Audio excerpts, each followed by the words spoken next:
é lugar de destino apenas, é lugar de origem. Você nasceu lá e é para lá que voltaremos. Há uma nova Jerusalém, há algo que foi quebrado, mas foi refeito. Há um ambiente de intimidade que foi ferido, mas foi restaurado. Há um jardim que foi invadido, mas foi restabelecido, redimido. E é para esse lugar que você vai voltar, porque a terra não é o seu lugar, mas o céu sim. Alguém comigo diga amém.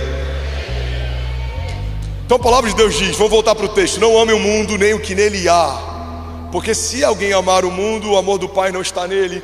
Não dá para honrar mais de um Senhor, não dá para ter mais de um rei assentado sobre o único trono do altar do teu coração, pois tudo que há no mundo, e agora fala de carnalidade, não só de realidades naturais, mas do que existe de carnalidade dentro das realidades naturais, a cobiça da carne, a cobiça dos olhos e a ostentação dos bens. Pastor, então eu preciso ter um padrão de vida em que eu não posso ter nada bom. Não, a questão não é o que você tem, a questão é por que você tem o que você tem e como você usa o que você tem. Se você pode ter um bom carro, tenha um bom carro, usufrua e usa ele, porque o metal perece, enferruja, as coisas passam. O carro do ano daqui a 10 anos não tem valor como tinha quando ele foi lançado. Usa do carro.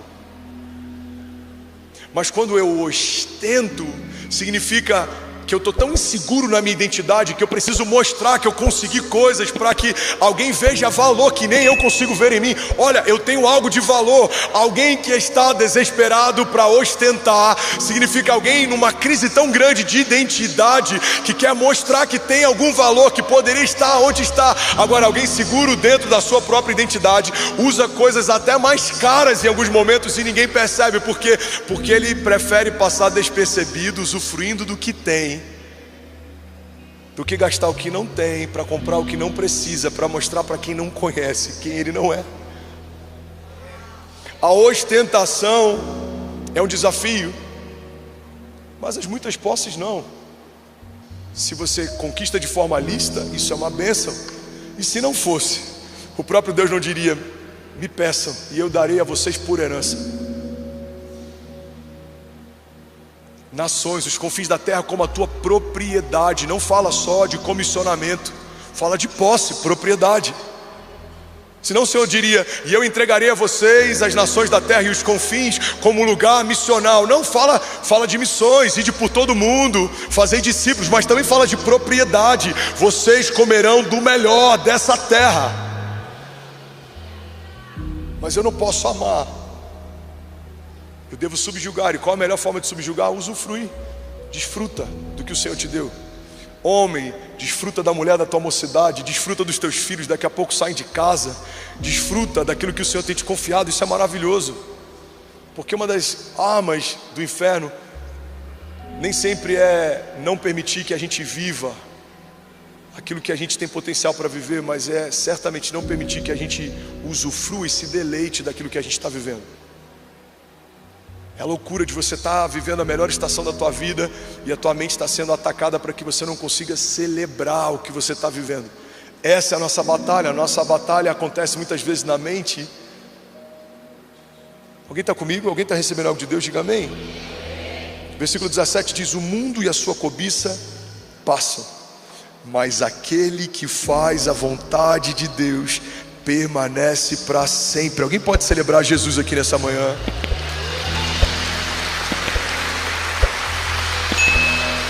Se for para ele, você pode fazer melhor. Vamos. Aleluia. Aleluia. É um desafio, irmão. Ter um pai como o pai que a gente tem e não se distrair com os presentes do pai é um desafio. Eu lembro que anos atrás o Subirá estava falando numa mensagem que ele chegava de viagem e ele nem tinha descido do carro, os pais iam correndo para falar com ele: pai. Ouvia o barulho do carro, eles iam desesperados, até que ele caiu no erro de comprar um PlayStation. Ele fala: esquece, agora eu sou o pai do ano. Chega da viagem seguinte, para o carro, tira a mala, abre a porta. Ué, cadê as crianças? Amor, cadê as crianças? Estão jogando videogame. o presente do pai, mesmo que com uma leve distração, roubou dele sem perceber a alegria da presença do pai. Irmão, é uma analogia muito boba, e a gente é criança, e isso é normal, mas o problema é quando já maduro, continuamos fazendo como crianças fazem.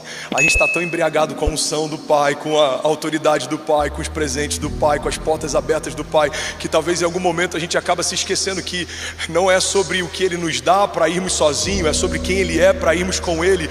Ele estará com você todos os dias da sua vida até a consumação dos séculos.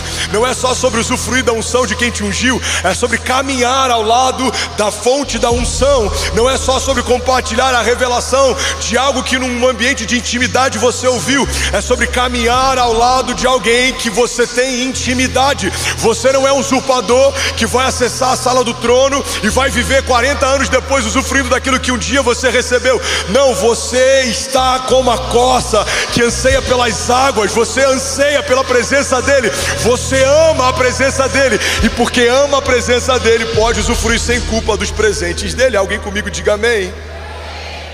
Bill Johnson diz que Deus está à procura de homens que não amam o mundo, para que possa confiar o mundo a eles. Ainda bem que eu vim, Jesus. Romanos 12:3 diz: pois pela graça que me foi dada, eu digo a todos vocês, ninguém tenha de si mesmo um conceito mais elevado do que deve ter, mas pelo contrário, tenha um conceito equilibrado, de acordo, isso aqui é muito bom, de acordo com a medida da fé que Deus lhe concedeu. Vamos usar um português claro.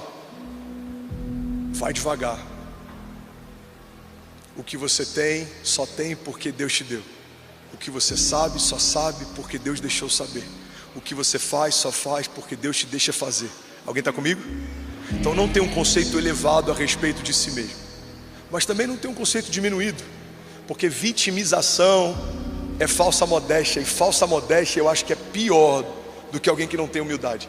É pior um cara que você vê, esse cara tem um problema, ele é soberbo, do que um cara que sabe o que pensa sobre si, mas finge que pensa algo menor sobre si. Já conheceu alguém assim?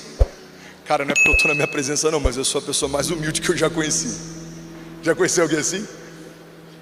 Rapaz, é difícil ser humilde igual eu sou. É difícil. Irmão, não tem um conceito elevado sobre si, não tem um conceito diminuído sobre si. Tem a revelação de quem você é, a estatura que você carrega, o nome que você tem, para que Deus te chamou. É esse lugar que é um lugar de maturidade e plenitude. A palavra de Deus diz: olhos não viram, ouvidos não ouviram, não penetrou no coração do homem. Mas a palavra de Deus também diz logo nos versículos seguintes: mas Deus já o revelou por meio do seu Espírito. Não está dizendo que Deus escondeu para sempre, está dizendo que Ele escondeu nele. Como que você acessa a tua medida? O que você ainda não viu, o que você não ouviu, o que você ainda não pensou, não sentiu, você acessa acessando o coração de Deus. Você acessa através do Espírito de revelação. O Espírito te revela: esse é quem você é, isso é o que eu tenho, isso é o que eu preparei, isso é o que você vai viver. Você não vai viver como um homem enganado, você não vai viver perdido, você não vai viver se exaltando, você não vai viver se diminuindo. Você vai ter uma revelação de quem você é, a altura que você tem, para que Deus te chamou, e vai caminhar à altura dessa identidade. Alguém comigo aqui diga amém. Agora Romanos 12, versículo 3 diz: de acordo, cada um tem um conceito equilibrado, de acordo com a medida da fé que Deus lhe concedeu. E esse é um ponto sensível. Vocês estão comigo? Esse é um ponto sensível, porque se a palavra de Deus diz que a minha estatura, o que eu tenho, carrega a minha identidade, o conceito a respeito de mim mesmo, ele precisa ser coerente com o nível de fé que Deus me deu. Significa que tem muita gente frustrada, porque talvez está tendo sonhos que nem é, a questão não é nem que eles são grandes demais, mas você ainda não tem um nível de fé compatível com o nível de sonho. Porque sonhos grandes nunca foram um problema para Deus, mas falta de fé sim. Tudo é possível ao que crê. Ou seja, a impossibilidade é subjugada pela fé. Em outro momento a palavra de Deus diz: se você crê. Ou seja, se a fé é a única coisa que viabiliza ou inviabiliza alguma realidade, nunca foi sobre o tamanho, sempre foi sobre se realmente eu creio no Deus poderoso para fazer infinitamente mais. Irmão, guarda isso aqui, um conselho prático: não diminua a sua expectativa, aumenta a tua fé. Aumenta a tua fé. A gente não tem 20 mil pessoas nesse auditório. Hoje deve ter, sei lá, 12 mil, 10 mil. Mas temos um auditório que comporta até 20 mil pessoas. Eu estava numa reunião de pastores essa semana, e glória a Deus por isso. Uma reunião de pastores sêniores de várias igrejas, homens de Deus, santos homens de Deus.